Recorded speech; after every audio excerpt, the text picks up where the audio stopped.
సుబ్బాని అని అతను PMMSY ప్రధానమంత్రి మత్స్యకార సంపద యోజన కింద అతను ఒక ప్రాజెక్ట్ చేశాడండి.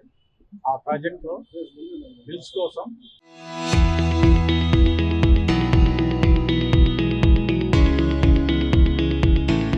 పెండింగ్ పెడుతున్నారని చెప్పి అతనికి సబ్సిడీ నిమిత్తం 3 నెలల క్రితం అతనికి సెంట్రల్ గవర్నమెంట్ నుంచి 30 లక్షలు శాంక్షన్ అయ్యిందండి. ఆ శాంక్షన్ బిల్లు అప్లోడ్ చేయాలని చెప్పి వీళ్ళు భయపడుతారని చెప్పి మాకు ఫిర్యాదు ఇచ్చారు. ఆ ఫిర్యాదుని మేము యాంటిసిడెంట్స్లో వెరిఫై చేసి మొత్తం కూలంకషంగా వెరిఫై చేసి దాని మీద ఏసీబీ తిరుపతిలో ఒక ఎఫ్ఐఆర్ నమోదు చేశాము.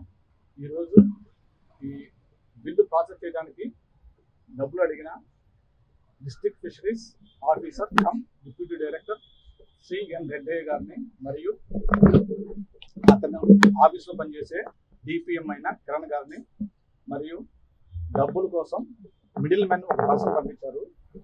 మన రెడ్డయ్య గారు డబ్బులు డైరెక్ట్గా కాకుండా మిడిల్ మ్యాన్తో డబ్బులు తీసుకోవడానికి అన్నారావు సెంటర్ దగ్గరికి పంపించాడు. ఆ మిడిల్ మ్యాన్ కూడా మేము నాగరాజు అతను కూడా మేము అదుపులో తీసుకున్నాము. అతని దగ్గర నుంచి 3 లక్షల రూపాయల క్యాష్ను మరియు మన కెమికల్ టెస్ట్ చేసామండి. కెమికల్ టెస్ట్లో కూడా పాజిటివ్ రిజల్ట్ వచ్చింది. దీని మీద మేము కేసు నమోదు చేసాం. దీని మీద దర్యాప్తు చేస్తున్నాము. ధన్యవాదాలు సార్. ఇప్పుడు ప్రస్తుతానికి ఎంతకాలం సర్వీస్ లో ఉన్నారు? ఇక్కడికి వచ్చి 1 మంత్